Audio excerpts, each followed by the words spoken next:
50 resumes, 40. Tom, you know better than I do the number of resumes you get when these jobs open. And you kind of want to hire the right person. And so you go to people you trust, you pick up the phone and say, hey, do you have someone? And I called back to Miami and talked to the people there, and, oh yeah, we got a guy. You don't know him, but came in. He said a couple of years. He was like 10 years after I was there, or maybe more. He's quite a bit younger. And he said, yeah, I got you should look at this kid. I said, well, interesting. He did send a resume. So one thing led to another. Now let's fast forward about 25 years, or 21 years anyways from that point. And these guys know him. I was in the office, and when the careers come to an end as seniors, and you guys don't know it yet, but sometimes we'll have the seniors come in the office around Christmas and say, okay, what do you want to do when you leave here? Like, are you going to want to try to pursue playing some pro hockey? Are you going to want to put your degree to use? Are you going to want to go on for some postgrad? Like, what are your plans? Because what we want to do is get to those plans. I mean, we want to help them out, but there's an ulterior motive. We want to make sure that we kind of get there so that as their career ends, they're not so worried about what they're going to do that their play starts to suffer. Because just like you, when you get to your senior year and you're getting close to, all of a sudden you're like, wow, my next chapter of my life is going to open up, and your mind starts to think about that quite a bit.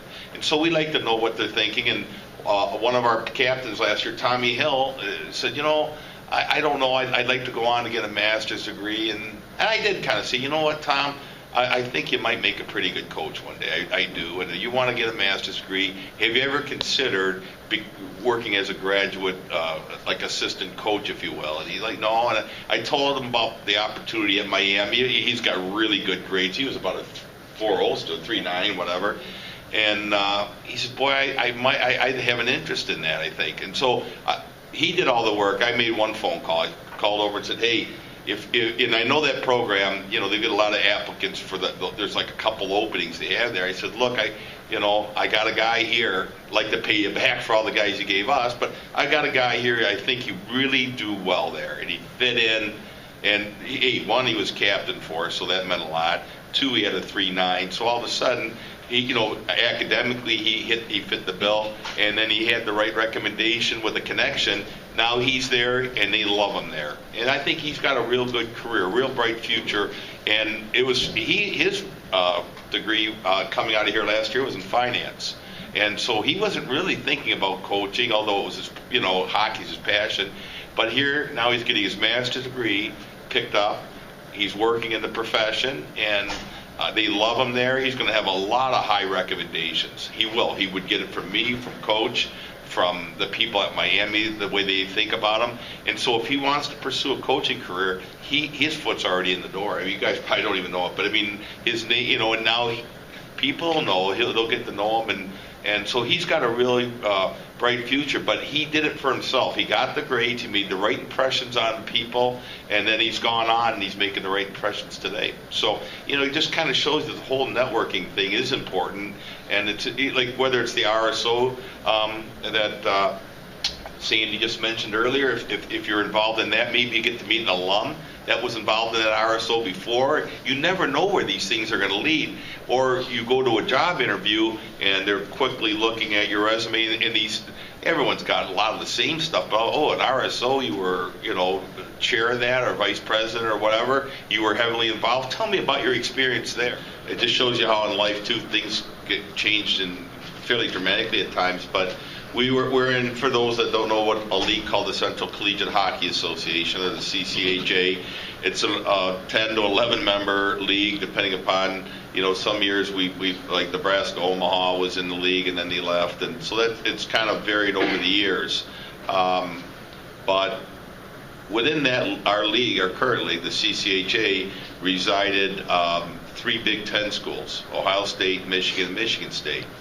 And there's a couple of Big Ten schools that are in what's called the WCHA, and that's the Western Collegiate Hockey Association, and that was Minnesota and Wisconsin.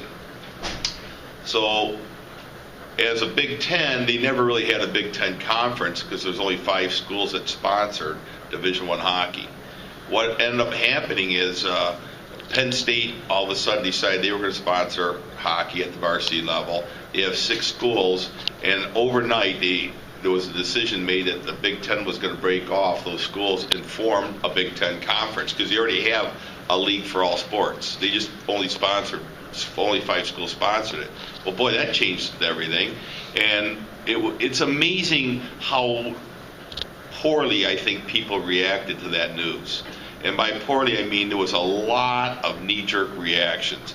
And immediately, a number of other schools branched off to form a different conference called the National Collegiate Hockey League.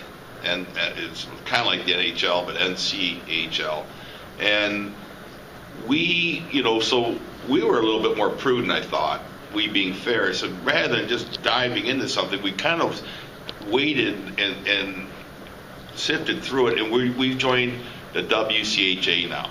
We found a home for our varsity team, and the schools that are going to play in it now.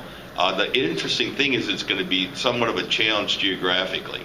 We've got a new team we allowed into the conference called Alabama Huntsville. Now, they're not new to Division I hockey, but they were out there, and for the last few years they've been playing without a conference. They've been independent. It's going to be them, Bowling Green, ourselves, the 3 UP schools, which are Lake Superior State, Northern Michigan, and Michigan Tech. And then 2 Minnesota schools in Minnesota State and Bemidji State. And then it starts to really go far away to 2 Alaska schools, at the University of Alaska Anchorage, and then the University of Alaska, which is housed in Fairbanks. And what the challenge becomes is now it's going to be a little bit in travel. Obviously we're a little bit of a predicament in terms of the great distances we have to go. And if you're like me, before Alaska was in our league, I never really realized quite how far away they are. And it's interesting, once in a while people say, well, you guys fly there. The answer to that, yes, because if you bus there and you went continuously, it would take you 5 straight days in a bus. And to help you, trust me, I didn't know this either. When we get from here to Seattle, we're halfway there. So you're only halfway there when you get travel from here to Seattle. It's unbelievable. Matter of fact, when we first got in the league, and I don't know how we voted as coaches to allow them in the league. I don't know if you remember this, Tom. And then I should have done this before.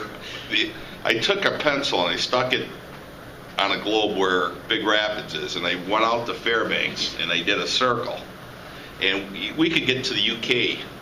You could get to the northwest part of Africa in the same amount of time. So that gives you an idea of what we're talking. So yeah, we fly. So we lost 8 kids. And they said, boy, that's a lot. And I said, well, not really. I said, we lost 8 the year before, and we ended up in the Frozen Four. Okay? Everybody thought maybe it might be a rebuilding year, and a year ago when I brought that up. So in 2 years, we're sitting there in the summer. Well, we lost 16 players in 2 years. Now that's a lot. When you look at the reality of where we were, so we went rolling along with 16 upperclassmen, and they really paved the way for our young kids. And the young kids, I mean, Simone and Dom were both freshmen last year, so they can kind of tell you a little bit more about that. But so for those guys, they could really fit in. They didn't have to maybe step in and be a prominent role right out of the gate. Simone was hurt, actually, his freshman year, so he never really played till Thanksgiving. Dom was in and out of the lineup, but he had a learning curve, so it's a little bit different.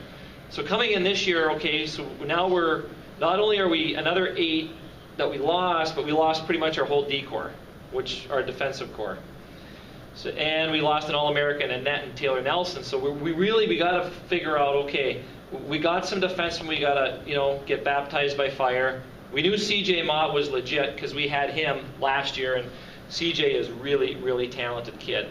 But we had to figure out, defensively, with 3 or 4 freshmen in the lineup every night, hey, how is this going to work? So we had Simone and Jason Binkley, and then Scotty Zernausen was coming off a knee injury that he blew his knee out in the final game. We didn't know his time frame to come back, so we really knew that, hey, we got to kind of walk these kids through it so that they're ready by November and December. And Coach always said, boy, we're going to be set up for the second half here. And sure enough, our young kids really, really stepped in. And I think when you look at it, and you look at Kyle Bonus and Travis Willett, we only had basically 4 seniors this year. And that was a lot. You could sense it early. They wanted to play in the national title game in October. Well, we knew that wasn't going to happen. It's a progression. And Kyle and Travis and the rest of the seniors and some other, they really did a good job of when we needed to weather the storm early.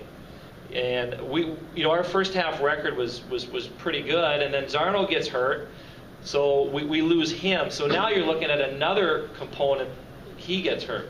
So we did a great job, and with Simon and Binkley and our 4 freshmen back there, they really did a nice job of holding it together, but yet producing at the same time.